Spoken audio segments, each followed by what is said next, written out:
Decentralise planning का मतलब है कि प्लानिंग और डिसीजन मेकिंग के प्रोसेस को सेंट्रल लेवल से निकालकर लोअर लेवल्स जैसे स्टेट, डिस्ट्रिक्ट, ब्लॉक और विलेज लेवल्स तक ले जाना। इसका एम होता है कि लोकल लोगों की नीड्स और प्रॉब्लम्स को बेहतर तरीके से समझा जा सके और उनके हिसाब से सॉल्यूशंस बनाए जा सके। Let's move further, but first do subscribe to this channel.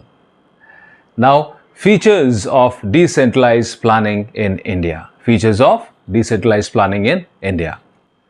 Number 1, local participation. Local लोग और रिप्रेजेंटेटिव्स को प्लानिंग प्रोसेस में शामिल किया जाता है। यह इंश्योर करता है कि प्लान्स लोकल नीड्स के हिसाब से बनाए जाएं। Then number 2, empowerment of local bodies. Panchayati Raj institutions PRIs और अर्बन लोकल बॉडीज ULBs को पावर और रिसोर्सेज दिए जाते हैं ताकि वो अपने एरिया के डेवलपमेंट के लिए प्लान्स बना सकें। Then number 3, bottom up approach. Bottom up approach, इस प्लानिंग में बॉटम अप अप्रोच फॉलो की जाती है। मतलब प्लानिंग प्रोसेस विलेज और ब्लॉक लेवल से स्टार्ट होते हैं और फिर हायर लेवल्स तक जाते हैं। Then number 4, resource allocation.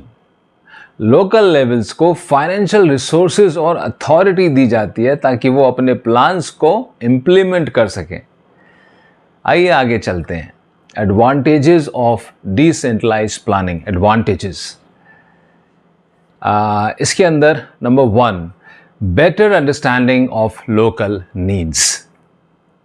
Local लोगों को अपने प्रॉब्लम्स और नीड्स अच्छी तरह से पता होती हैं, इसलिए उनके सॉल्यूशंस भी इफ़ेक्टिव होते हैं, ज़्यादा इफ़ेक्टिव होते हैं। Then number 2, increased efficiency. Increased efficiency, decision making और इम्प्लीमेंटेशन का प्रोसेस फास्ट और एफिशिएंट होता है क्योंकि लोकल अथॉरिटीज डायरेक्टली इन्वॉल्व होती हैं। समझ रहे हैं? Then number 3, enhanced accountability. Enhanced accountability, local representatives को अपने एरिया के लोग डायरेक्टली अकाउंटेबल बना सकते हैं, जो ट्रांसपेरेंसी और अकाउंटेबिलिटी को बढ़ावा देता है, बढ़ाता है।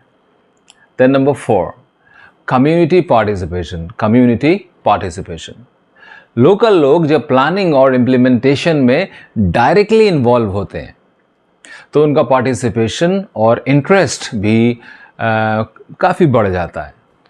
Now the challenges, another very important part of this topic, challenges. Under challenges, number 1, the first thing is capacity building. Capacity building. Local bodies को प्लानिंग और एग्जीक्यूशन के लिए प्रॉपर ट्रेनिंग और नॉलेज की ज़रूरत होती है, जो कभी कभी लैक होती हुई महसूस होती है।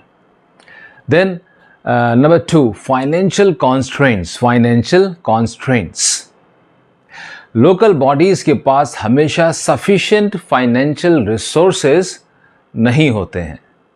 Then number 3, coordination issues. Coordination issues, different levels of government के बीच कोऑर्डिनेशन में प्रॉब्लम्स हो सकती हैं। Then number 4, political interference. Political interference, local politics और वेस्टेड इंटरेस्ट प्लानिंग प्रोसेस को इफेक्ट कर सकता है।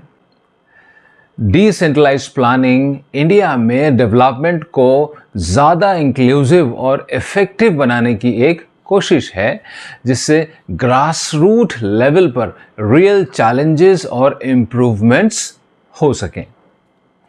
This is the end of this video. Thanks for watching. See you in the next video.